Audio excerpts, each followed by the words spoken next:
তৃতীয় শ্রেণীর শিক্ষার্থী বন্ধুদের 2025 সালের প্রথম সাময়িক পরীক্ষার একটি ইংরেজি প্রশ্ন নিয়ে আলোচনা করব।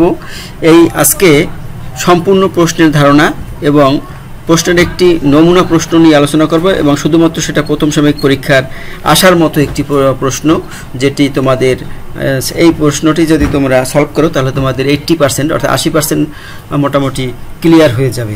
এবং যেহেতু তোমরা নতুন, দ্বিতীয় শ্রেণীতে এইভাবে প্রশ্ন ছিল না, প্রশ্নের মান বন্টন কিন্তু নতুন, তোমাদের বুঝতে অনেক ধারণা হবে নতুন পরীক্ষার হলে গিয়েই। সে কারণে তোমাদেরকে আজকে একটু বুঝিয়ে দেব আসলে প্রশ্নের ধারণাটা কেমন হবে, প্রশ্নের ধরন কেমন, সেটা যদি তোমরা একটু ভালোভাবে সময় নিয়ে দেখো।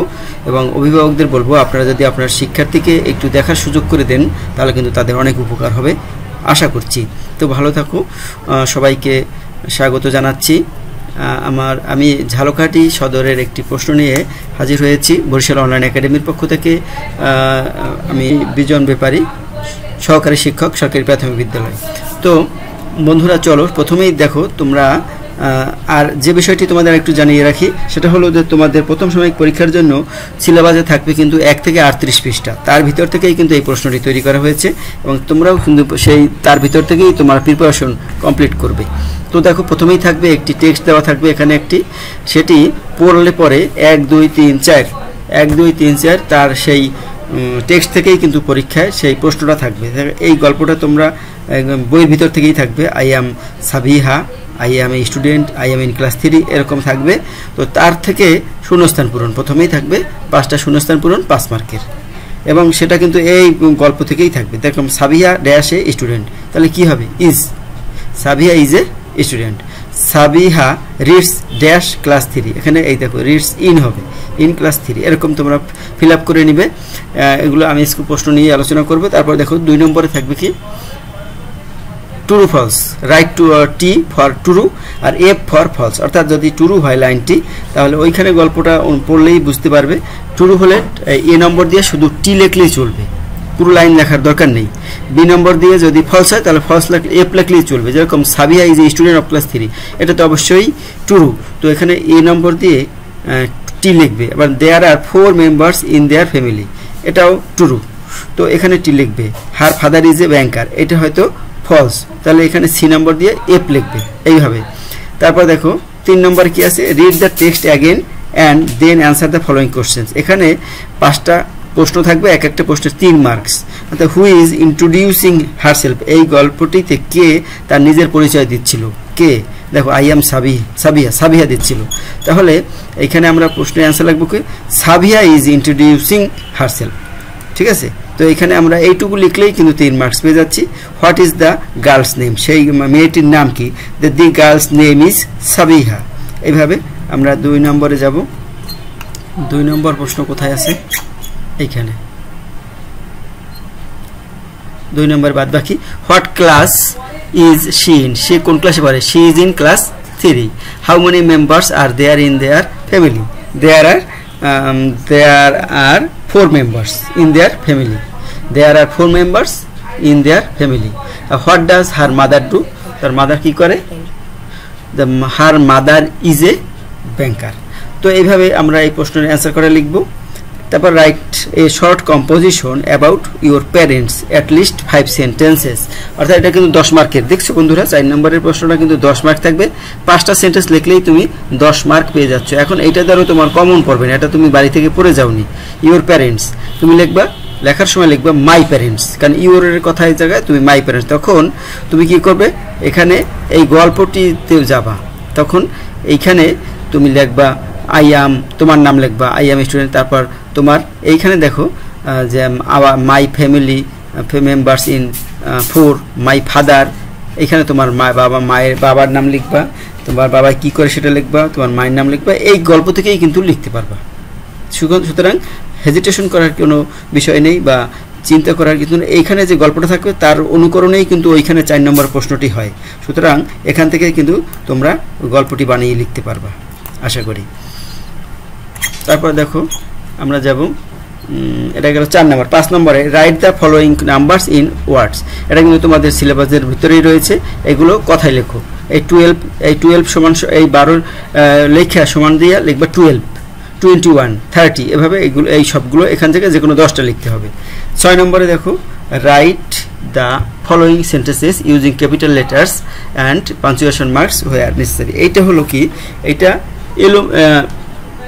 একেবারে ঢালাওভাবে লেখা রয়েছে, কোনো ছোট হাতের অক্ষর, বড় হাতের অক্ষর, ফুল স্টপ, কমা কিছুই নেই। এইটা তোমাকে সাজিয়ে লিখতে হবে।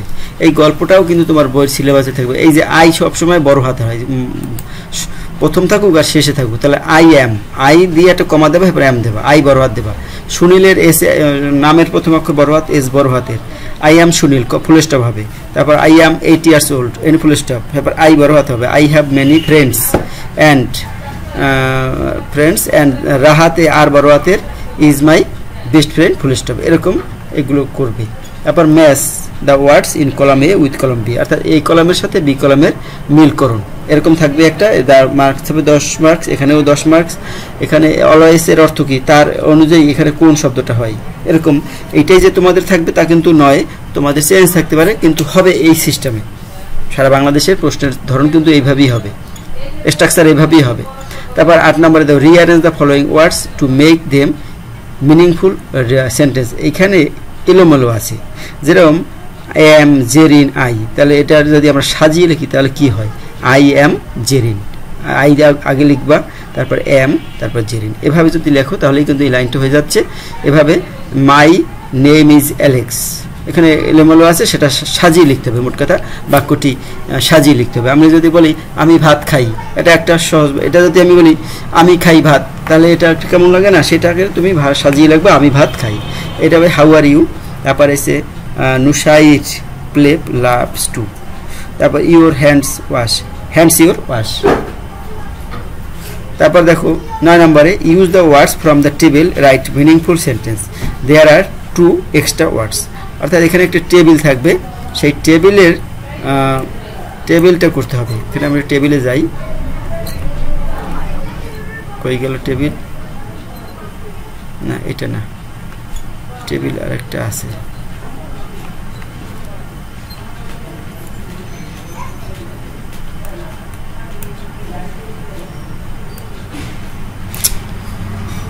আর আসে না কেন। 10 নম্বরে থাকবে কি, রাইট ফ্রম আ ভার্বস, অর্থাৎ I dash Rani, I am Rani. What is your name, এখানে আই গোস হবে, I go to school, goes হবে না, হি থাকলে গোস হতো। শি হ্যাভ অ্যান্ড কাজিনস আর friend. Nusair loves to play, Nusair loves, third person singular, সেজন্য loves হবে এখানে। তারপরে দেখো ম্যাচিং আছে, এখানে ম্যাচ দা আবার একটা ম্যাচিং থাকবে 11 নম্বরে।